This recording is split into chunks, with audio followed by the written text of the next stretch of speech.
खुदावन का नाम मुबारक हो। सिस्टर ज्योति और उनके परिवार के लोग जो यहाँ उपस्थित है और उनके हस्बैंड, खुदावन बहुत आशीष और बरकत दे उन्हें। हम लोग जब पीछे मुड़ के देखते हैं तो मुझे लगता है कि 2010 में पुणे में कन्वेंशन थी। 2010 में नल स्टॉप में बहुत बड़ी कन्वेंशन थी जिसमें दिल्ली और पंजाब और सब बहुत से लोग आए थे। हम लोग 3 दिन वहाँ रुके हुए थे और उसी टाइम पे मुझे एक फ़ोन आया, एक पास्टर जी ने बोले कि पास्टर अशोक पास्टर बोले कि मैं कुछ विश्वासियों को लेके मीटिंग में आना चाहता हूँ। तो मैं बोला आइए, मोस्ट वेलकम। और उसने सिस्टर और उनके साथ में उनकी बहनें, ऐसे 7-8 लोग शायद आए होंगे सब लोग। तो ये 3 जन लोग हैं वहाँ पर 3 दिन के इस कन्वेंशन में रहे और बहुत आनंद मिला उस कन्वेंशन के अंदर। फिर उस कन्वेंशन से जाने के टाइम पे सिस्टर लोगों ने हमारे कांटेक्ट नंबर लेकर गए, उनको बहुत अच्छा लगा मीटिंग। और उसके बाद उन्होंने पूछा संडे सर्विस किधर चलती है, अंबरनाथ में। तो सिस्टर अंबरनाथ में आई और फिर हम लोग सिस्टर के घर पे आए। इस तरीके से परिचय शुरू हुआ। तो जैसे हम लोग सिस्टर के घर पे आए तो अशोक पास्टर नाराज हो गए, फिर वो इनके घर में आना छोड़ दिया और वो दूर हो गए। अभी तो मुझे लगता है प्रभु के पास चले गए, वो चले गए, वो नहीं है, लेकिन उन्होंने परिवार को मार्गदर्शन दिया और तब से लेकर आज तक सिस्टर अपने विश्वास में बनी है। इनके मम्मी जो रत्नागिरी में वहाँ से आई बपतिस्मा लेने के लिए, उनका बपतिस्मा का दिन इतना भयानक था कि बहुत बाढ़ आई थी उस टाइम पे और उल्लास का नदी विधि पूरा पैक चल रहा था, उतरने को भी जगह नहीं था। लेकिन वो आए उस टाइम पे, बोले नहीं बपतिस्मा लेके ही जाना है। इतने भारी पानी के अंदर हम लोग वो ब्रिज के किनारे से बस थोड़े से जगह में मैं उतर कर उनको बपतिस्मा दिया। मतलब थोड़ा 2 कदम आगे गया तो बह के जाएगा, इतना तेज पानी थी। फिर भी हिम्मत करे उन्होंने और बपतिस्मा पाए। और कट्टर रत्नागिरी बोला तो बहुत मुश्किल है, मतलब मसीहत के लिए, हाँ, महाड़। तो फिर भी उन्होंने उतने लोगों के सामने यीशु मसीह का नाम के लिए खड़े रहे वो। और आज भी जब भी वो आएगी तो जरूर कलीसिया में आती है। खुदावन उनको आशीष दे। और ये बहन के द्वारा सारा परिवार के अंदर प्रभु यीशु मसीह का नाम का बपतिस्मा हुआ, उनके बहनों ने विश्वास किया और आज अभी तक इस विश्वास में वो बनी है। मैं प्रभु का धन्यवाद देता हूँ। तो इस घर में जो लीड पार्ट आगे लिया है वो एक औरत ने लिया है, एक लीड पार्ट आगे। नहीं, जैसे बोलते हर कामयाब आदमी के पीछे एक हर कामयाब आदमी के पीछे वो थोड़ा चंट हो गया, बोले क्या पूछ रहा है। सो हर कामयाब आदमी के पीछे एक औरत का हाथ रहता है करके बोलते हैं, ऐसे ही हम लोग के पीछे भी एक हाथ है। तो वैसे ही हर कामयाब औरत के पीछे भी एक आदमी का हाथ है नहीं। तो ब्रदर ने कभी भी इन लोगों को प्रभु के पास आने के लिए, रोकने के लिए कभी उन्होंने मना नहीं किया और वो उनके साथ जारी रहे। इसीलिए ये परिवार जो है विश्वास में आज टिक पाए हैं और आज वो हमारे बीच में है।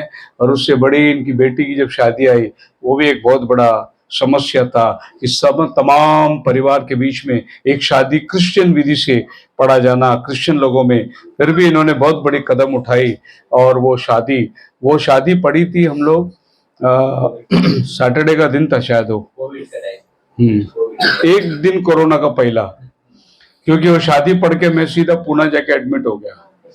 मतलब मेरा कोरोना का लास्ट दिन था वो। उसके बाद में कोरोना का शटडाउन और मेरी सांस फूल रही थी।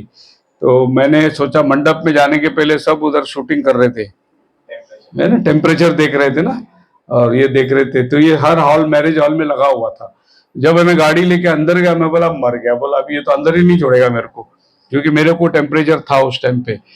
और फिर मैंने गाड़ी में बैठ के सर में पट्टी लगाई, ठंडा पट्टी लगा के बदन को ठंडा किया और फिर मैं अंदर घुस गया। अंदर घुस के फिर शादी विधि सब हो गई पढ़ के प्रभु की कृपा से। और जैसे बाहर निकला मैं पुणे निकल गया उसी शाम को और वहां पर फिर एडमिट हो गए। प्रभु ने संभाल कर लेकर आया। मतलब मैं कभी भूल नहीं सकता ज्योति परिवार को। एक यादगार है। मैं प्रभु का धन्यवाद देता हूँ क्योंकि आज हम लोग सिस्टर के घर पे आए हैं और ये सब बातें गवाही के रूप में सुने, तो हम बाइबल से भी कुछ औरतों को देखेंगे जिन्होंने एक स्टर्न कदम उठाए, एक मजबूत कदम उठाए, और वो पीछे नहीं हटे, और उस कदम के अंदर वो बढ़ते रहे, और वो कभी पीछे मुड़ के नहीं देखे, चाहे कितने भी तकलीफ आए, मुसीबत आए। क्योंकि एक समय था जब भी नए नए प्रभु में आए थे, तो सिस्टर अपने घर में प्रेयर रखने को भी डरती थी, है नहीं, क्योंकि उनका हस्बैंड आ जाएगा शाम के पहले, दोपहर को प्रार्थना करके निकल जाना है। ऐसे हम लोग कितने ही दिन आकर दोपहर के टाइम प्रार्थना करें, बोले मालूम नहीं, मतलब ऐसे परिस्थितियों के अंदर आज कितना खुशी है कि पूरा परिवार बैठे हैं वचन के लिए। ये प्रभु का ही बहुत बड़ा योजना है, उसका नाम मुबारक हो। बाइबल पढ़ते हैं प्रेरितों के काम उसका 16 अध्याय और उसका 40 वचन पढ़ेंगे। वे बंदीगृह से निकलकर हाँ लूदिया के यहाँ गए जी, और भाइयों से भेंट करके उन्हें शांति दी। वे चले गए। बंदीगृह से निकलकर लीदिया के यहाँ गए। बंदीगृह से निकलकर मतलब जेल से निकलकर सीधे लीदिया के घर पे गए, और फिलिपी नाम जगह पे पौलुस और सिलास और इनके साथ तीमुथियुस भी था। इन्हें पौलुस और सिलास को जेल में डाल दिया गया, और हम देखते हैं कि एक बहुत बड़ा चमत्कार उस शहर में हुआ था। एक लड़की जो दुष्ट आत्मा से पीड़ित थी, उसको छुटकारा मिला। तो उस दुष्ट आत्मा से कमाने वाले लोग जो पैसे कमाते हैं, वो लोगों ने पौलुस के ऊपर झूठे आरोप लगाकर पौलुस को और सिलास को जेल में डाल दिए और उनको कोड़े लगवाए। लेकिन जेल में एक बहुत बड़ा चमत्कार हो गया, और आप सब जानते हैं वो चमत्कार को। जब ये लोग जेल से छूटे तो लीदिया के घर में गए, क्योंकि जस्ट इसका ऊपर वाला वचन यानी 15 वचन अगर आप पढ़ोगे तो वहां लीदिया का उद्धार के बारे में लिखा हुआ है। जब उसने अपने घराने समेत बपतिस्मा लिया तो उसने हमसे विनती की, यदि तुम मुझे प्रभु की विश्वासिनी समझते हो तो चलकर मेरे घर में रहो। ये पौलुस को कहती है बपतिस्मा लेने के बाद, अगर तुम मुझे विश्वासिनी समझते हो। ये बहुत बड़ा सेंटेंस है। मैं कौन हूं? विश्वासिनी हूं। I am a believer. English में लिखा है आई एम अ बिलीवर। आज बहुत लोग बिलीवर का रूप में जीने के लिए लोगों को शर्म आती है। ये औरत बोलती है अगर तुम मुझे एक बिलीवर समझते हो तो मेरे घर में चलो। बस उद्धार पाया ही है, 15 वचन में उद्धार पाया है, 40 वचन में वो अपने घर में इनको अजनबियों को बुला रही है। और वो भी कहां से निकले हैं? जेल से निकले हैं।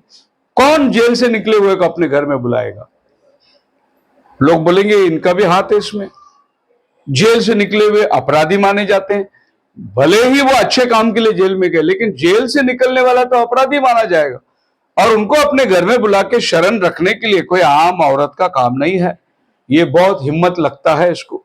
बड़ी धैर्य से वो लोग आए लिदिया के घर पे, और लिदिया ने उनको कबूल किया, उनको अपने घर में रखा। यानी लिदिया का जो विश्वास है एक ठोस विश्वास था उसका, इतनी मजबूत उसका विश्वास था कि वो कभी पीछे मुड़ के नहीं देखेगा।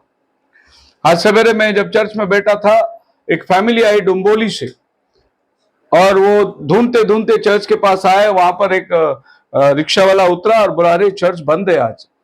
मैं रोहित को बोला जाओ देखो, उधर ही खड़ा था। मैं बोला कौन है देखो। बोले हम चर्च को देख के आए। तो वो ब्रदर डुम्बोली से रिक्शा वाला कभी चर्च को आता है, औरत मर्द दोनों आते थे। अभी काफी दिन हुआ शायद नहीं आया। उसके पड़ोस में कोई प्रॉब्लम है, समस्या है, तो वो बोला कि मैं तुम्हें लेके जाता हूँ एक जगह प्रार्थना के लिए, और वहां प्रार्थना करो तुम्हारा समस्या दूर होगा। सो एक माँ बेटे को उन्होंने लेके आए और हमारे सामने बिठाए, बोले कि इनको मैंने प्रार्थना के लिए लेके आया। मैं प्रभु का धन्यवाद देता हूं कि एक रिक्शा चलाने वाला वो अपने ड्यूटी पर किसी की समस्या को हल करने के लिए वो बोला इधर उधर मत भटको, मैं तुमको एक जगह ले जाता हूं, वहां प्रार्थना करो सब ठीक होगा। तो वो माँ बेटे दोनों आए, आज उनको मैंने सुसमाचार बांटा, उनके लिए प्रार्थना किया। अब वो लोग बोले हम संडे से आने वाले हैं यहाँ पर।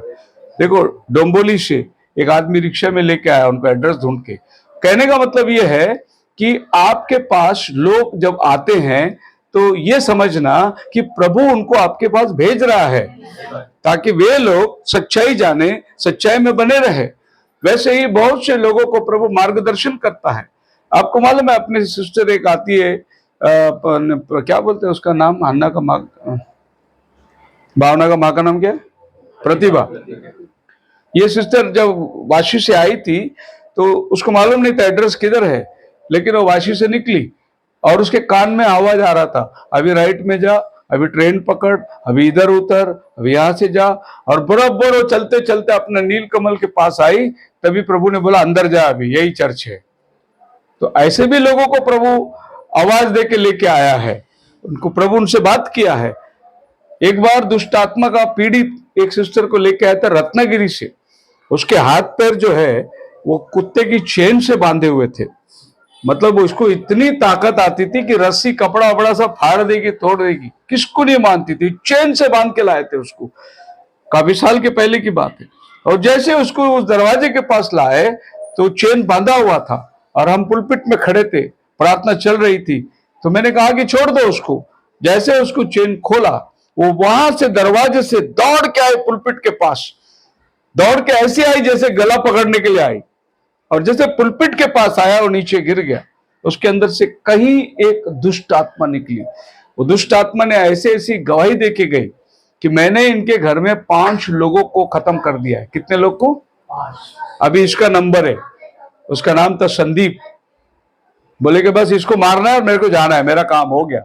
और वो बेचारा डर के किसी ने रत्नागिरी में बोला इसको लेके जाओ अंबरनाथ में, और प्रभु की कृपा से उस बहन को वहां छुटकारा मिला। और वो पूरा संदीप परिवार जो है यीशु मसीह के नाम से समंदर में जाके बपतिस्मा दिया मैंने रत्नागिरी के अंदर। उद्धार पाने के लिए प्रभु ने एक जगह रखा हुआ है, और उस जगह पे प्रभु लेके जाना, ये आपको अगुवाई करता है। लिदिया को प्रभु ने इस तरीके से अगुवाई किया कि एक बाजार में प्रचार चल रही थी, और पौलुस बाजार में जाकर परमेश्वर का एक उपासना एक जगह खड़े रह के, मान लो ओपनर मीटिंग बोलते हैं इसको, कि सड़क पे खड़ा रहना और प्रभु यीशु का सुसमाचार सुनाना। और ये ओपनर मीटिंग का अनुभव बहुत से लोगों को मालूम नहीं, लेकिन मैंने मेरे जिंदगी के अंदर तकरीबन 10 साल ओपनर मीटिंग किया हम लोग हमारे पास्टर के साथ में। 10 साल ओपनर मीटिंग का मतलब आप समझते हैं? बायकला में रेलवे स्टेशन के बाद रानी बाग है, रानी बाग के गेट में खड़े रह के, उधर एक ग्लोरिया चर्च छोटा सा, वो चर्च के पायरी पे खड़े रह के यीशु मसीह के नाम से गाना गा के सुसमाचार सुनाने का, पब्लिक को जमा करके। मेरे गले में ऐसी माइक पड़ा रहता था और मेरे गले आगे ढोल, और यह बाइबल, ढोल बजाओ, गाना गाओ और वचन निकाल के पढ़ो और ट्रैक बांटो और वहां से निकलो। फिर आगे जाते थे हम लोग कैपिटल सिनेमा के पीछे भारदा स्कूल, वहां पर बाइबल स्टडी होती थी एवरी सैटरडे। 10 साल हमने रोड में प्रचार किया। कभी किधर प्रचार किया? आगरीपाड़ा, नागपाड़ा, बायकला, जो रानी बाग लेकर और धारावी और चौपाती और गेटवे ऑफ इंडिया, हम लोग ऐसे जाते थे, गाना गाते थे, पब्लिक को जमा करते थे, हमारा पास्टर को माइक देता था, प्रचार करता था, ट्रैक बांटते थे, फिर आगे दूसरा चौक, स्कूल छूटा तो निकल जाने का। ऐसा जिंदगी का 10 साल हमने स्ट्रीट प्रीचिंग किया। अभी तो स्ट्रीट प्रीचिंग का नामो निशान नहीं है, लेकिन एक जमाने में स्ट्रीट प्रीचिंग होती थी।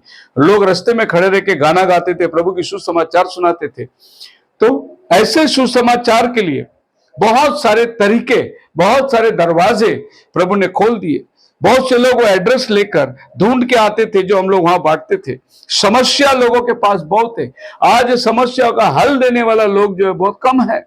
जब हम लोग रानी बाग में सैटरडे को, एवरी सैटरडे को ओपनर मीटिंग होती थी, तो हम लोग जो है थोड़ा जल्दी निकलते थे घर से। जल्दी हम लोग निकलकर हम लोग जाके रानी बाग में, उस टाइम पे 20 पैसा टिकट था रानी बाग का, तो आप अंदाज लगा सकते। वो 20 पैसे का टिकट, हम लोग 3-4 लोग टिकट निकाल के अंदर जाना, और अंदर जाके वो बगीचे में ना लोग कोई लेटा रहेगा, कोई टेंशन में बैठा रहेगा, कोई पूल पे बैठा है, बहुत कोई रो रहा है, मतलब लोग रिलैक्स करने को उधर आते थे। बड़े टेंशन में हम लोग देखते थे कौन ज्यादा टेंशन में दिखता है, फिर हम बोलते थे अभी तू उसके पास जा, मैं उसके पास जाता हूँ, और हम लोग जाके उसके बाजू में बैठते थे जो आदमी टेंशन में। फिर बाइबल खोलते थे हम लोग और फिर बाइबल पढ़ते थे, बाइबल पढ़ते, जोर जोर से पढ़ते थे हम लोग। वो बाजू वाला सुनता था, हम लोग वही अध्याय खोल के पढ़ते थे जिधर यीशु मसीह बोलता है मैं तुम्हें शांति दूंगा यदि तुम मेरे पास आओगे। तो वो बाजू वाला शांति देगा, तो वो भी जागता था ऐसे क्या पढ़ रहा है करके। फिर हम लोग बोलते थे पढ़ना चाहते, ये प्रभु का वचन है, बाइबल है। आपको टेंशन बहुत दिख रहा है लगता है, अरे बहुत परेशान है ना, अभी घर से झगड़ा होके आया, औरत ने घर से निकाल दिया, ऐसा है, देखो बाइबल क्या कहती है, परमेश्वर क्या कहता है, उसको सुसमाचार सुनाने का, और शाम को उसको मीटिंग में बाइकला में लेके आने का, जिधर हमारे ओपनर मीटिंग चलती है, उसके बाद उसको लेके जाने का, चाय केक पिलाने का, बोलने का संडे सुबह आएगा उल्लासनगर पे आ जाओ। ऐसे ट्रेन में, फुटपाथ में, रानी बाग में, जिधर मौका मिला यीशु का नाम देना। ऐसा ही पौलुस एक दिन नदी के किनारे फिलिपी में प्रचार कर रहा था, और एक लीदिया भूली भटके, खाना खाने के बाद चलो आराधना का टाइम है तो वो भी आके बैठी, और प्रभु ने उसका मन खोल दिया, और उससे प्रभु ने बात किया। वो और उसका परिवार तुरंत बपतिस्मा ले लिए। यहाँ पर हम लोग लिदिया का जिक्र को सुनते हैं, उसका पति का जिक्र को नहीं सुनते हैं, क्योंकि ऐसा हो सकता है कि जो औरत ने पौलुस को लेकर अपने घर में जाकर अपने घराने समेत बपतिस्मा लिया, उस औरत को आदमी नहीं है। तो ये औरत का डिसीजन अपना परिवार का उद्धार का उसके खुद के पास था। उसको सोचना है कि मेरा परिवार का उद्धार होना है, क्योंकि उसका पति का जिक्र नहीं है। दूसरी बात, एक बैंजनी कपड़े बेचने वाली व्यापार वो एक औरत संभाल रही है, इसका मतलब उसका पति नहीं है उसके पास, उसका पति बहुत जल्दी गुजर गया होगा। इसके लिए पति के गुजरने के बाद औरत ने बिजनेस को संभाल लिया, और उन दिनों के अंदर बैंजनी कपड़ा बेचना मतलब सोने से भी महंगा बैंजनी कपड़े होते थे। बैंजनी कपड़े का मतलब जो वेलवेट या वायलेट कलर जो होता है, ये वायलेट कलर जो है किसी केमिकल से नहीं बनाया जाता था। ये समुद्र के अंदर एक शिंपी मिलती थी, वो शिंपी को लेके आके उसको उबाल के उसमें से ये कलर निकालते थे, और ये कलर जो है बहुत रईस लोग, राजा लोग, वो लोग ये कलर को पहनते थे, बैंजनी कपड़े। यहां से इसलिए कपड़े का कीमत जो है बहुत महंगा होता था। मतलब आप अगर 1 किलो शिंपी लेंगे तो आपको 2 बूंद कलर मिलेगा, इतना महंगा वो कपड़ा बनता था। वो कपड़े का व्यापारी है बोलने से ये औरत अमीर औरत थी, कोई गरीब लाचार नहीं थी, घर की रईस लोग थे लोग। अब रईस लोगों के घर में किसी वस्तु की कमी नहीं है, लेकिन एक चीज की कमी इसके घर में इस औरत को महसूस हुआ।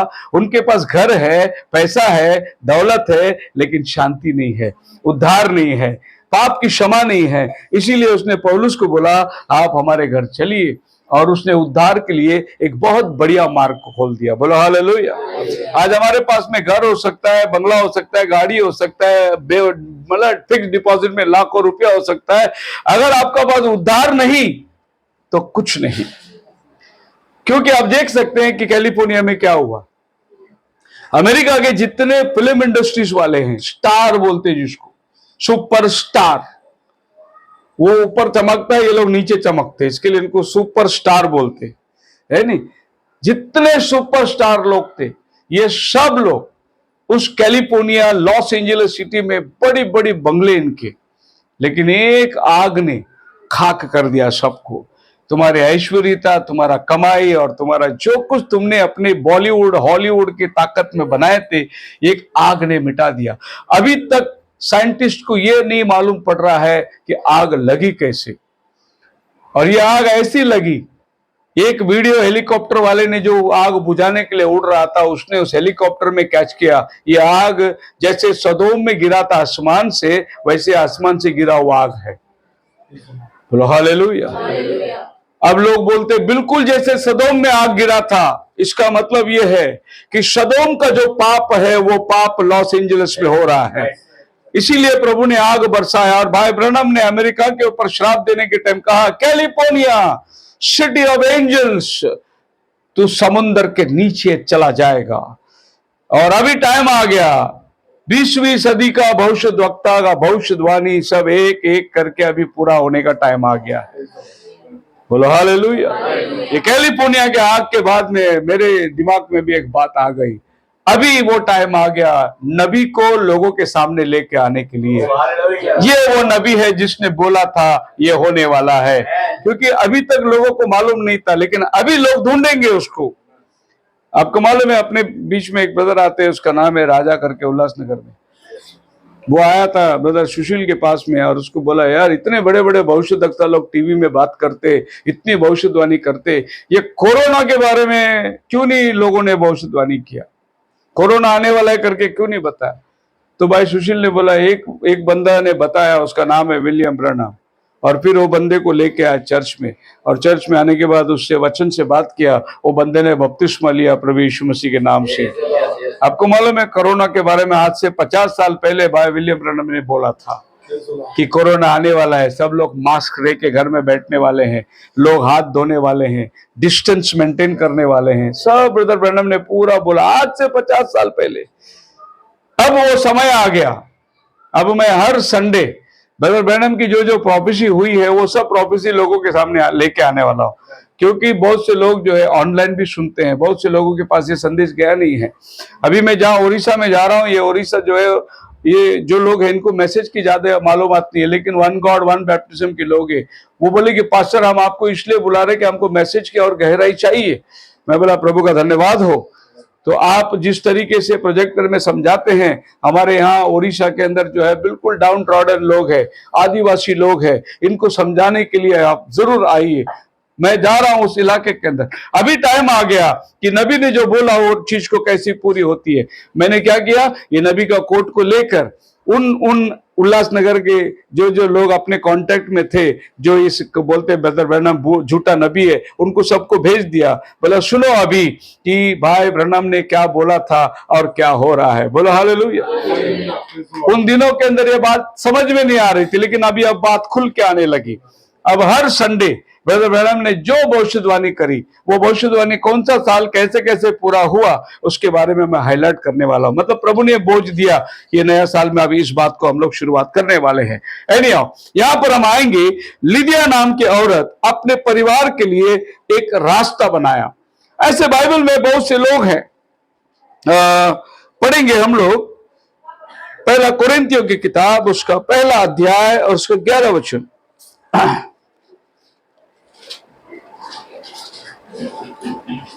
First Corinthian chapter 1 verse 11। क्योंकि हे मेरे भाइयों जी, खलोए के घराने के लोगों ने मुझे तुम्हारे विषय में बताया है हाँ। कि तुम में झगड़े हो रहे हैं। मेरे कहने का अर्थ यह है कि तुम में से कोई तो अपने आप को पौलुस का, कोई अपोलुस का, कोई केफा का, तो कोई यहां पर हम देखते हैं क्लोई नाम का एक औरत का जिक्र है। For he that has declared unto me, brethren, by them which are of the house of Chloe. Chloe एक औरत का नाम है। इसके घर में संगति होती थी, और यह संगति के अंदर भाइयों के बीच में झगड़े थे। लेकिन संगति किसके घर में होती थी? सिस्टर क्लोई के घर में संगति होती थी। सो कुरिन्थियों के अंदर संगति के लिए इकट्ठा होना या घर के लिए इकट्ठा होना एक सिस्टर का काम था, जिसके घर में ब्रदर लोग इकट्ठे होते थे। खैर, उनके अंदर कमजोरी थी, वो आपस में कहते थे कोई पौलुस का, कोई अपोलुस का, वो बात और है। लेकिन किसके घर में प्रार्थना चलती थी? क्लोई के घर में प्रार्थना चलती थी। बाइबल तो खंडित करता है कि स्त्री प्रचार न करे, लेकिन वो स्त्री अपना घर को सुसमाचार के लिए दे सकती है। वो स्त्री सुसमाचार के लिए अपने संतों को अपने घर में बुला सकती है। वो सुसमाचार के लिए लोगों को अपने घर में बुलाकर वचन सुनने का साधन कर सकती है। प्रचार नहीं कर सकती है, बाइबल कहता है। पुलपिट में नहीं खड़े रह सकती है, बाइबल कहता है। लेकिन वो अपना घर को प्रार्थना का घर तो बना सकती है। वो अपने घर में लोगों को प्रार्थना के लिए इकट्ठे कर सकती है। तो यहां पर देखें, तुम भाइयों के बीच में झगड़े होते हैं जो क्लोई के घराने के हैं। तो ये एक औरत का नाम का जिक्र है। खुदावन का नाम मुबारक हो। आगे पढ़ेंगे हम लोग कोलोसियों की किताब, उसका 4 अध्याय 4 का 15 वचन। लौदीकिया के भाइयों को और नुम्फास और उनके घर की कलीसिया को नमस्कार कहना। लौदीकिया का भाइयों को और निम्फास करके, ये भी इतिहासकारक लोग कहता है कि एक औरत का नाम है निम्फास, जिसके घर में लोग इकट्ठे होते थे। और यह है कोलोसियों की मंडली। सो कोलोसियों की कलीसिया भी एक सिस्टर ने अपना दरवाजा खोलकर लोगों को अपने घर में आराधना का जगह दिया, जैसे फिलिपी के अंदर लिदिया ने किया। लिदिया लौदीकिया की औरत है, और लौदीकिया के अंदर से वो निकलकर फिलिपी में कपड़े बेचने के व्यापार के लिए गई थी। लेकिन सुसमाचार को लौदीकिया में ले जाने का मतलब, मान लो कि हम लोग अभी जो काल में बैठे हैं, ये लौदीकिया का काल है। इस काल की जो शुरुआत हुई थी वो लिदिया के घर से हुई थी। और ऐसा माना जाता है प्रकटीकरण की किताब के अंदर, जब बाइबल कहती है कि उस कलीसिया के दूत को लिख तो इतिहासकारक लोग इस कलीसिया के दूत को लीदिया करके मानते हैं। ऐसे ब्रिटानिका, एनसाइक्लोपीडिया, विकिपीडिया, इसमें ये बात का जिक्र है कि और ये सुसमाचार ये गांव में कौन लेके गया, उसको उस गांव का दूत समझते हैं। तो जहां पर आप सुसमाचार को लेके जाते हैं, उस गांव का दूत आप बन जाते हैं। जो आदमी ने उस दरवाजे को खोलकर सुसमाचार के लिए अनुग्रह किया।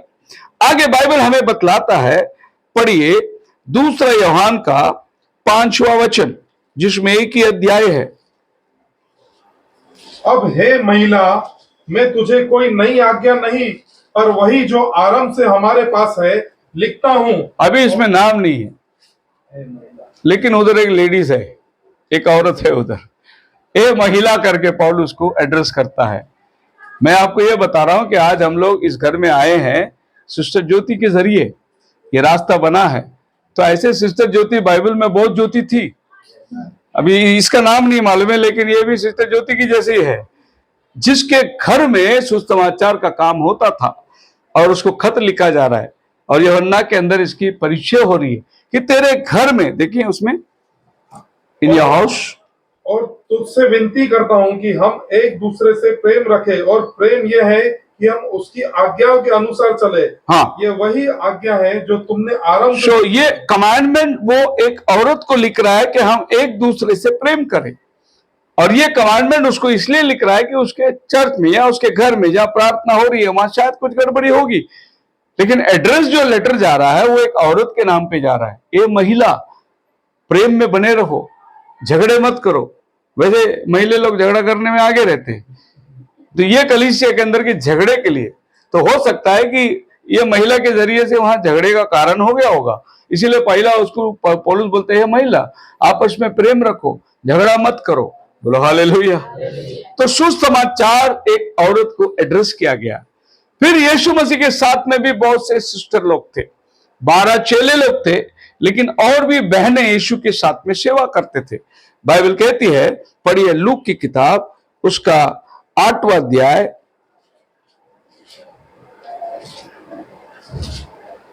1 वचन से पढ़िए। इसके बाद वह नगर नगर और गांव गांव प्रचार करता हुआ और परमेश्वर के राज्य का सुसमाचार सुनाता हुआ फिरने लगा।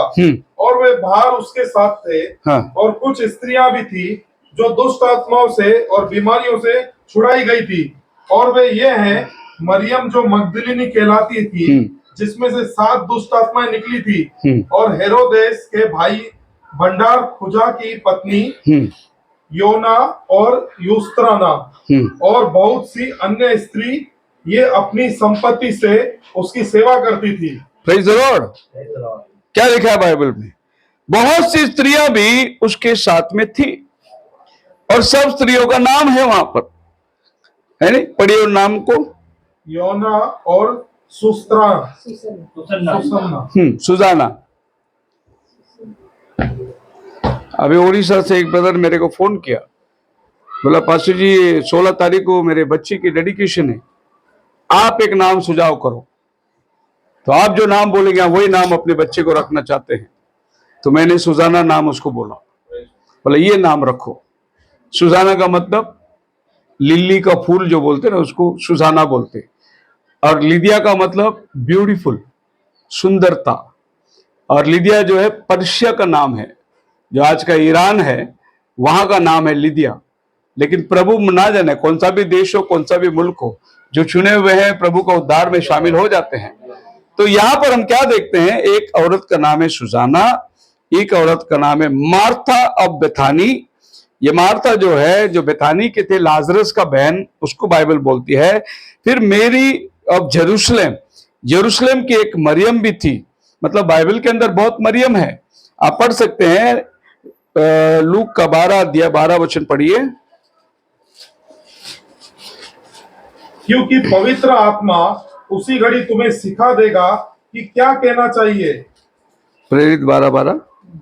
हाँ,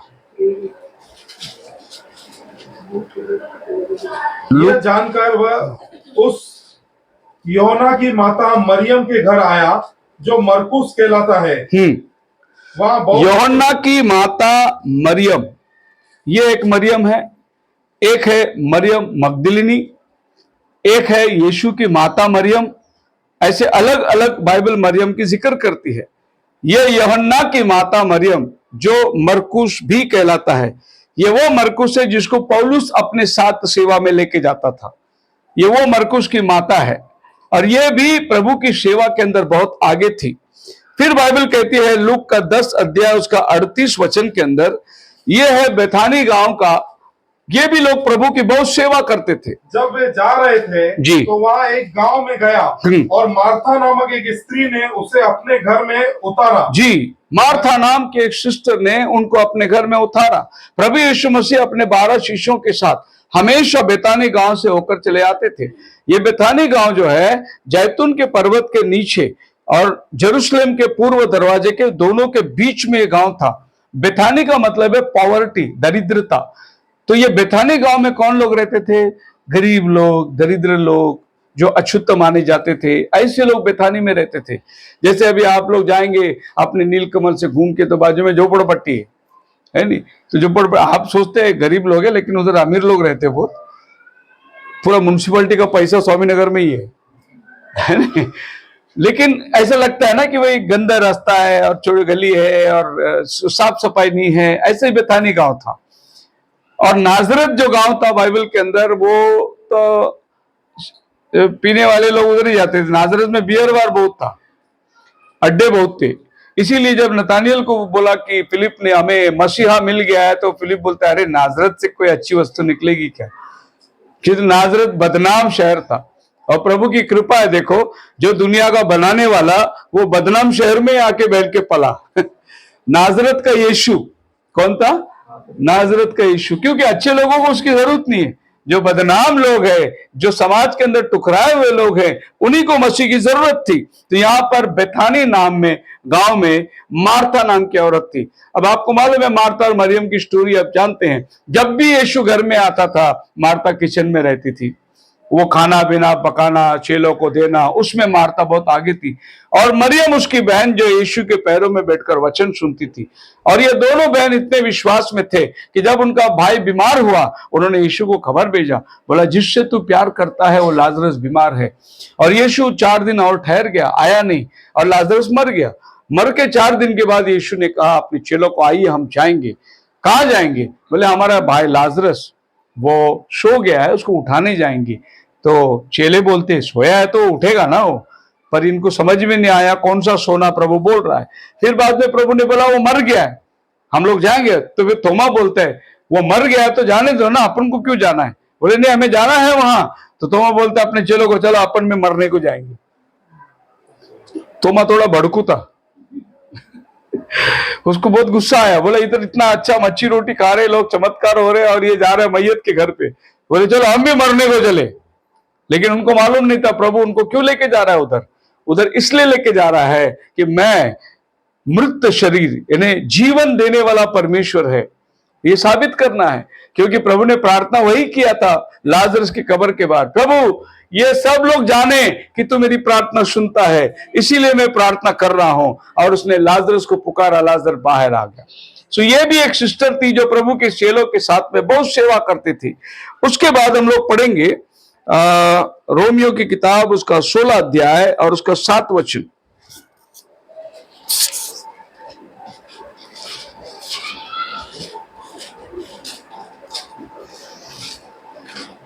अंदुनिकुस और यूनियास को, जो मेरे कुटुंबी है और मेरे साथ कैद हुए थे और प्रेरितों में नामी है और मुझसे पहले मसीह हुए थे, नमस्कार।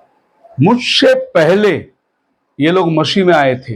अब पौलुस का कन्वर्शन के पहले ये लोग प्रभु में आए थे, लेकिन ये लोग पौलुस के साथ सेवा करते थे। और यहां तक पौलुस बोलता है ये लोग मेरे साथ जेल में भी थे। और यहां पर वो औरत का नाम आता है जुनिया। सो जुनिया नाम की औरत पौलुस के साथ में जेल में भी गई थी। बोलो हालेलुया। इसका मतलब उन दिनों के सिस्टर लोग प्रभु के सुसमाचार के लिए इतने आवेश थे कि वो अपने पास्टर के साथ जेल में भी जाने को तैयार थे। मैंने ये बात की गवाही आपको बहुत से बार दिया होगा। हमारे बीच में युगांडा से मलावी से ब्रदर आए थे, ब्रदर डिक्सन और उसके साथ में ब्रदर मकुटा। उन्होंने बहुत बढ़िया एक गवाही दी थी। जब ये लोग मलावा के अंदर प्रचार कर रहे थे तो इनको उठाकर जेल में डाल दिया गया और इनके साथ कुछ बहनों को भी जेल में डाल दिया गया, मलावी साउथ अफ्रीका के अंदर, सेंट्रल अफ्रीका। जब ये लोग जेल में चले गए तो जेल के ऐसे कानून है कि औरत ने बाल तुरंत काट देना है, उसको बॉय का छोटा बाल करके रखना है, क्योंकि अगर वो अपने बाल से भी गले में फांसी ले सकती है, इसके लिए उसका बाल तुरंत काटना है। तो उन्होंने कैंची विची लेके आए, लेडीज पुलिस लोगों ने उनके सर पे कैंची चलाने की कोशिश करी तो उनका बाल कट ही नहीं रहा था। तो उन्होंने कैंची बदली करी, नया कैंची मंगाया, नया कैंची से काट रहे तो भी उनकी कैंची नहीं चल रही, उनके बाल कट ही नहीं रहे। फिर वो लोग जेलर के पास गए, बोले कि ये लेडीज लोग जो अभी आए हैं इनका बाल हम काट नहीं सकते। तो फिर जेलर ने बोला उनको इधर लेके आओ, और वो लोग जेलर के सामने आके बैठे तो जेलर ने बोला क्या बात है, ये कैंची से दूसरे के सर पे बाल कटता है, तुम्हारे सर पे बाल क्यों नहीं कटता है? तो उन्होंने बोला हम वचन पे चलने वाले लोग हैं। बोले वचन पे? बोले हाँ, हम विश्वासी लोग हैं और बाइबल में लिखा है स्त्री बाल ना काटे, ऐसा वचन में लिखा। उसके बाद में उन्होंने बोला लेकिन क्रिश्चियन लोग तो बाल काटते हैं। बोले हम जिस मैसेज को मानते हैं उसमें स्त्री बाल नहीं काटना चाहिए। तो जेलर ने ड्रॉवर खोला, उसमें से एक प्रॉफिट का बुक निकाला, बोले यही मैसेज को मानते हैं क्या? वो बोले हाँ यही प्रॉफिट के मैसेज को मानते हैं। बोलो हालेलुया। वो जेलर भी मैसेज वाला था। उसने बोला इनको अभी का अभी बाहर छोड़ दो और जाओ तुम रोड पे खड़े के प्रचार करो, और इन पुलिस लोग को बोलो तुम इनका बंदोबस्त करो। तो अभी वो लोग मैसेज को लेके पुलिस के साथ में अभी रोड में प्रचार करना शुरू कर दिया। इसका मतलब यह है कि जो वचन स्त्रियों के लिए नियमित है वो वचन आज भी प्रभु का अनुग्रह होता है। आप ब्यूटी पार्लर में जाके काटते हो वो कैंची चलेगी, लेकिन आप खुदा के लिए खड़े रहोगे तो कोई कैंची नहीं चलेगी तुम्हारे ऊपर। पर आप जो खुद ही जाके सर दे रहे हो काटने के लिए तो वो कैंची चल जाएगा, लेकिन अगर कोई जबरदस्ती करने लगे तो उसकी कैंची नहीं चलेगी, आप वचन पे खड़े रहेंगे। तो यहाँ पर औरत है जिसने अपने घर के कलीसिया को, उसका नाम है जुनिया। ऐसे बाइबल के अंदर अनेक स्त्री है जो लोग पौलुस के साथ मिलकर, यीशु के साथ मिलकर सेवा करते थे। अब सवाल यह उठा कि वो क्या सेवा करते थे। अभी आप लूका 8:3 पढ़ोगे तो आपको एकदम विस्तार रूप से दिखा गया कि क्या सेवा वो लोग करते थे। पढ़िए। और हेरोदेस के भंडारी पूजा की पत्नी योत्रा और सुसाना और बहुत सी अन्य स्त्रियां ये अपनी संपत्ति से उसकी सेवा करते थे। बोलो हालेलुया। प्रीचिंग करते थे करके बाइबल कभी नहीं बोले, अपनी संपत्ति से उसकी सेवा करते थे। मतलब ये जो औरत थे ये धनी औरतें थे। इसमें से कूजा नाम की एक औरत है जो हेरोद की रिश्तेदार थी। हेरोद मतलब आप समझ सकते, वहां का गवर्नर था, पायलट राजा था, हेरोद वहां का गवर्नर, उसके रिश्तेदार में से भी एक औरत वो प्रभु के साथ घूम रही थी। मतलब ये बहुत रईस लोग थे। ऐसा माना जाता है कि प्रभु यीशु मसीह जो कपड़ा पहनता था वो बुना हुआ कपड़ा था, और वो इतना महंगा कपड़ा था कि जब भी सिपाही लोग वो कपड़े उतारे क्रूस पे से और वो 4 टुकड़े फाड़ के बांटने वाले थे वो लोग। आप सोचिए कि फटेला कपड़ा का भी एक टुकड़ा लेके जाने को तैयार थे वो लोग, ले हम लोग बांट के लेंगे कपड़ा, क्योंकि प्रभु के अंग पर जो कपड़े लोगों ने दिए थे वो बहुत महंगा कपड़ा था। तो खाली गरीब लोगों की बात नहीं करती है बाइबल। हाँ, ये तो बाइबल बात करती है कि अमीरों का परमेश्वर के राज्य में जाना कठिन है, लेकिन नहीं जा सकते करके नहीं लिखा है। जाना कठिन है। कठिन का मतलब यह है बड़े मुश्किल से गिने चुने अमीर लोग प्रभु के राज्य में जाएंगे। जैसे सुई के आंख से ऊंट चले जावे, यही वहां का बड़ा प्रश्न था कि अमीर आदमी का स्वर्ग में जाना इतना सहज नहीं जितना कि ऊंट जो है सुई के आंख से निकलना। मतलब असंभवता की बात करती है।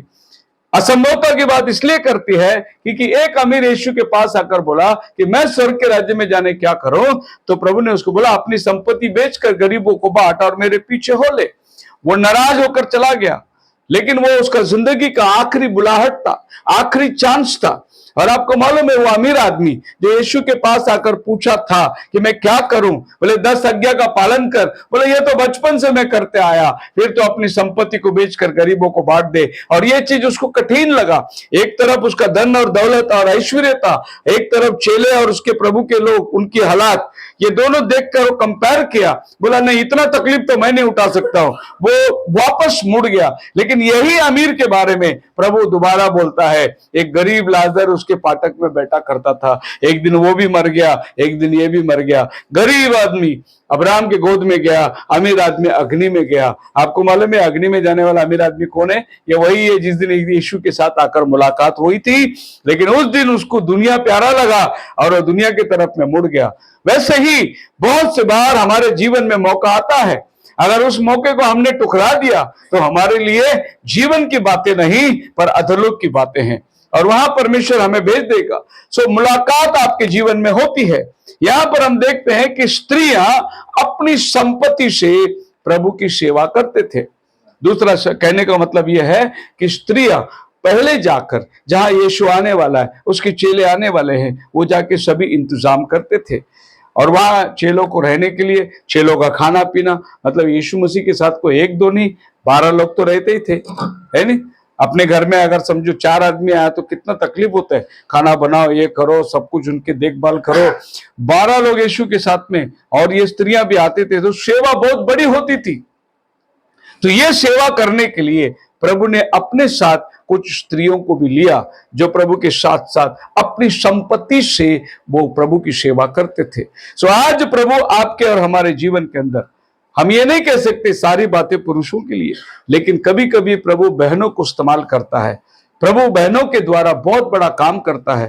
पहला प्रभु के कब्र में जाने वाली एक स्त्री थी, जो परिश्ते को देखकर संदेश जो है वो चेलों तक लाके पहुंचाया।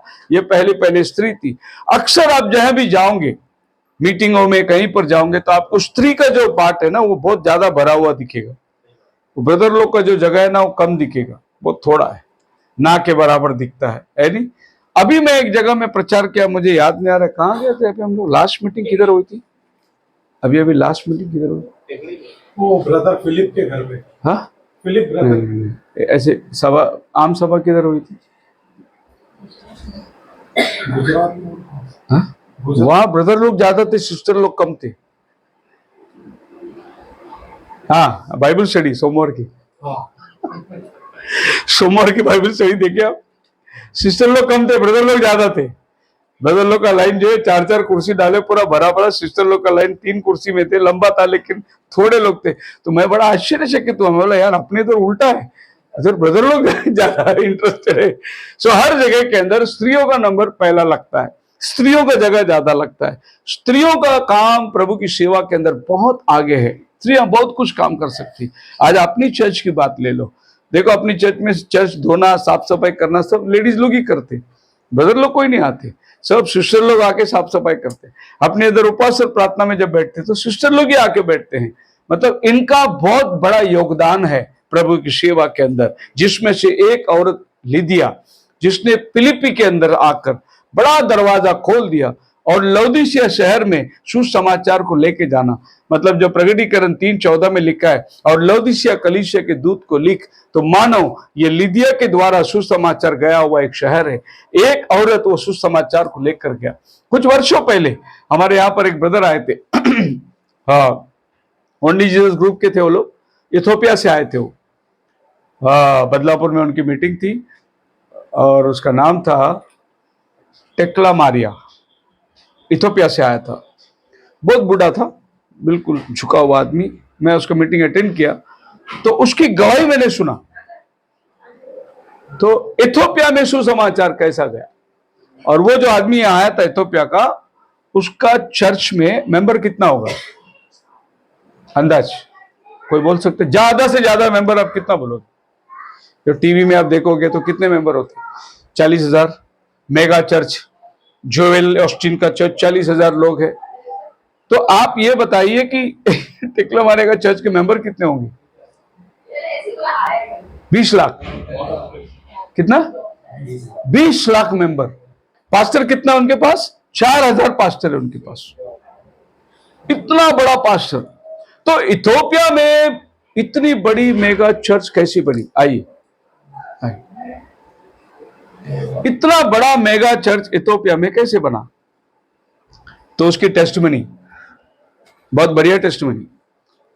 जो खोजा रथ में जा रहा था, उसको बाइबल बोलती है इथोपियन है वो इथोपिया से है ना, जेरूशलेम में आकर आराधना करके जा रहा था। कंदाके का मंत्री था वो जाते जाते इज़राइल की किताब पढ़ रहा था। तभी फिलिप आत्मा में आ गया, उससे बातचीत करी और रास्ते में पानी देखा, बपतिस्मा हो गया और फिलिप को आत्मा ने उठाकर फिर वो एसदोत में निकला और उसके आगे वो इथोपियन अकेला ही चला गया। वो अकेला इथोपियन जो फिलिप के हाथ से बपतिस्मा पाया था, एक अजनबी, उसने पूरा इथोपिया को क्रिश्चियन बनाया। एक आदमी इस तरीके से पूरा इथोपिया में, मतलब वहां एक एक चर्च में 20-20 लाख मेंबर लोग बैठते। मतलब सोचो कि आप कितना बड़ा काम प्रभु ने वहां किया है। लेकिन कौन लेके गया समाचार? एक मंत्री, वो भी बाइबल बोलते हैं वो खोजा था। वो कौन था? खोजा। अभी बॉम्बे की भाषा में हम बोले तो छक्का बोलेंगे हम लोग, है नहीं? ये लोग जो यूनक होते हैं, ये लोग राजा के वफादार लोग होते, और उन दिनों के अंदर राजा लोग इनको अपने महल में पालते थे, क्योंकि इनकी रानियां सुरक्षित रहना चाहिए करके। कोई मर्दों को महल में नहीं आना है, ऐसे लोगों को वो लोग अपने महल में रखते थे। तो ये कंदाके का मंत्री एक खोजे को भेजा था जेरूशलेम में जाकर अर्पण दे के आने के लिए। आते आते उसने रास्ते पर बाइबल खोला, फिलिपुस मिला, बपतिस्मा ले लिया और पूरा इथोपिया आज विश्वास में आ गया। इसी तरीके से एक लिदिया औरत ने पूरी लौदीकिया को विश्वास के अंदर लेकर आया और लौदीकिया के अंदर एक स्थापन हो गई। बोलो हालेलुया। सो 2025 में हम क्या अपेक्षा करते हैं? सिस्टर ज्योति के द्वारा बदलापुर में एक चर्च खड़ा होना चाहिए। सुसमाचार को बदलापुर में लेके आए। आज बदलापुर के सभी चर्च विश्वासी लोग ने इस बात को मन में लेना चाहिए कि जैसे उल्लासनगर में बाइबल सड़ती है तो बदलापुर में भी एक बाइबल स्टडी होना चाहिए। हालेलुया। ये अगर हमने मन में ठान लिया तो प्रभु रास्ता बनाएगा, है नहीं? प्रभु का काम है। तो यहाँ पर ये बदलापुर शहर के अंदर भी बहुत से लोग कलीसिया के अंधकार में हैं, सच्चाई नहीं है। यहाँ से एक ब्रदर मेरे पास आए थे कुछ दिन पहले, फोन किए, बोले मैं पास्टर हूँ, मैं फलाना चर्च में हूँ, मैंने आपका मैसेज सुना, मैं आपके साथ आना चाहता हूँ। मैं बोला आइए, और मैं उसको चर्च में बुलाया, बैठे मेरे साथ बातचीत करे। बोले आपका मैसेज बहुत पावरफुल है, बहुत जबरदस्त है, आज के तारीख में ऐसा कोई डेयरिंग से बात नहीं करेगा, मैं आपके साथ सेवा करना चाहता हूँ और मेरा संस्था छोड़ना चाहता हूँ। फिर मैंने उसको बाइबल खोला, मैं बोला बाइबल लेको बैठो। मैं बोला सबसे पहले तो आपको ये बपतिस्मा विश्वास करना पड़ेगा, यीशु मसीह के नाम में पाप की क्षमा के लिए। उसके बाद मैंने बोला अगर तुमने ये बपतिस्मा लिया तो जितने तुम्हारे आज दोस्त थे ये सब तुम्हारे दुश्मन बन जाएंगे। मंजूर है? बाप रे, ऐसा होगा? मैं बोला बिल्कुल ऐसा ही होगा। आप ये सच्चाई को माने तो सब तुम्हारे बैरी बन जाएंगे, खड़े रह सकते तुम। बेचारा हड़बड़ा गया, बोला मैं सोच के आता हूं। गया, वो अभी तक आया ही नहीं। वो गया रहेगा, लोगों को पूछा रहेगा, वो बोले रहेंगे अरे बाप उसके पास मत जा। कहने का मतलब यह है कि यह सच्चाई के लिए खड़ा रहना बहुत कठिन है, लेकिन हम विश्वास करते हैं कि इस मुल्क में प्रभु के चुने हुए लोग भी होंगे। उस रात जब तूफान आ रही थी, जहाज टूट रही थी, तो पौलुस ने प्रार्थना में रखा, प्रभु ने उसको बोला इस शहर में मेरे लोग बहुत है, जान की हानि नहीं होगी, मैं तुझे लेके जाऊंगा सुरक्षित। वैसे इस बदलापुर शहर को हम लोग इस नए साल में टारगेट करेंगे और प्रभु का सुसमाचार ये शहर में जाने के लिए प्रयास करेंगे। एम रखने से क्या गलत है? मकसद रखना क्या गलत है? अगर हमने सोचा तो प्रभु उसमें आमीन कहेगा, है नहीं? ऑलरेडी जो फैमिली सच बदलापुर में रहते हैं, इनके द्वारा प्रभु का काम फैलना चाहिए और आप ही नहीं, आपके द्वारा बहुत से लोग प्रभु में आना चाहिए। ये शहर जो अंधकार में है उजाले की तरफ आना चाहिए। ऐसी बड़ी रहम हो, दुआ करेंगे, प्रभु यीशु के नाम से प्रार्थना में जाएंगे।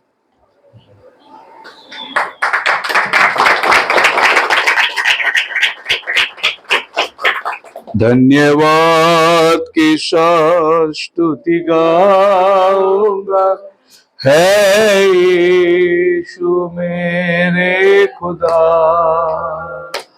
उपकार तेरे बेशुमार कोटि कोटि स्तुति धन्यवाद धन्यवाद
हमारे स्वर्गीय पिता धन्यवाद करते हैं आज ये मधुर समय इस साल का पहला कॉटेज प्रेयर तूने सिस्टर ज्योति के घर पे लिया प्रभु, और ये घर ने अपना दरवाजा खोलकर तेरे संतों को अपनाया है।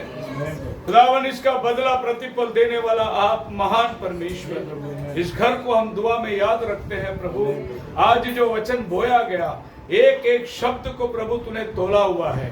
हम ये पूरी शहर के लिए ये घर को मात्र एक उजाला समझते हैं प्रभु, कि जैसे इस बहन ने अपने पूरे परिवार को विश्वास की सुसमाचार सुनाया, वैसे ही प्रभु इस घर को और अधिक तू इस्तेमाल कर प्रभु, और ये शहर के अंदर ये एक वॉच हाउस बन जाए प्रभु, एक लाइट हाउस बन जाए प्रभु। सुसमाचार का काम इस मुल्क में फैले खुदा। तेरा आना बहुत निकट है, भविष्यवाणियां पूरी हो रही है, अमेरिका जल रहा है, जगह जगह के अंदर प्रभु अकाल पड़ रही है, मरी पड़ रही है, लेकिन तू अपने बच्चों को ख्याल रखने वाला परमेश्वर, तू इस परिवार को आशीष कर। ये बहन का कदम ये संपूर्ण परिवार का उद्धार कराएगा प्रभु, ये मैं विश्वास करता हूँ। इस घर को तू हर आफत से बचा, हर बुरी नीयत से बचा। इस घर को प्रभु तो अपने पनाह में बनाए रख। इस घर के विरोध उठने वाले हर एक अंधकार की शक्ति को तोड़ते हैं प्रभु, हर एक जलते हुए तीर को नाश करते हैं प्रभु। तू ये परिवार का ढाल बन जा प्रभु, तू ये परिवार का संरक्षण बन जा प्रभु। ये परिवार के बच्चों के लिए, उनकी कमाई के लिए, उनकी सेहत के लिए प्रभु तेरी बरकत हो प्रभु। ये बर्तन में कभी तेल आटे की कमी ना हो प्रभु, ये बर्तन में हमेशा सुख शांति मिले प्रभु, निरंतर ये घर में तेरा वास रहे प्रभु। ये घर तेरी नाम की महिमा के लिए हो। इस घर को तो आशीर्वादित किए। सिस्टर ज्योति के लिए, उनके हस्बैंड के लिए प्रार्थना करते हैं, तेरी दया इन दोनों में बनी रहे, तेरा दैवीय प्रेम इन्हें चलाए प्रभु। वैसे उनके बच्चियों के लिए दुआ करते हैं, और आने वाले उनके नाते पोतों के लिए मैं प्रार्थना करता हूँ, तेरी दया हो प्रभु। खुदावन तो आशीषित कर, और उनकी बेटी का करता हूँ, उसके घर के लिए भी मैं प्रार्थना करता हूँ, तेरी दया इस घर पर हमेशा बनी रहे। आए हुए संतों के लिए, भाई बहनों के लिए मैं तेरा शुक्रिया अदा करता हूँ। आज की ये प्रार्थना को तूने आशीर्वादित किया, तेरे संत यहाँ आकर ये घर बरकत का घर बन गया। धन्यवाद करते हैं। दुआ प्रभु यीशु के नाम से मांगते हैं, सुन और कबूल कर। हम सब लोग खड़े हो जाएंगे। Hallelujah hallelujah hallelujah hallelujah. Thank you Jesus, thank you Jesus, thank you Jesus, thank you Jesus. Yeshu Masih का कृपा, शांति, समाधान, पवित्र आत्मा का सहभागिता अब से लेकर प्रभु के आने तक यहाँ इस घर पर, घर के प्रत्येक सदस्य के साथ और कलीसिया के लोग जो आए अब आज तक बनी रहे। सब मिलकर कहेंगे आमीन। सभी को जय मसीह की।